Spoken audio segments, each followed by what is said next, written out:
જૂનાગઢ સમગ્ર સોરઠમાં વરસાદી માહોલ વચ્ચે વરસાદ પડી રહ્યો છે। છેલ્લા 2 દિવસથી અસહ્ય ગરમી બફારા વચ્ચે વરસાદ। કાળવાચોક ઝાંઝરડા રોડ આઝાદચોક સહિત વિસ્તારમાં વરસાદ। જૂનાગઢ કેશોદમાં પણ ધમાકેદાર વરસાદ વરસ્યો। માળિયાહાટીના માંગરોળમાં પણ ધમાકેદાર વરસાદની એન્ટ્રી।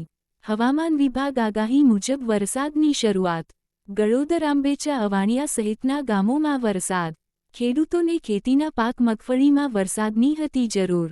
મગફળી જેવા પાક સુકાવા લાગ્યા હતા। વરસાદ થતાં ખેડૂતોમાં ખુશીની લાગણી વ્યાપી છે।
આગળ નીકળ્યો બરાબર।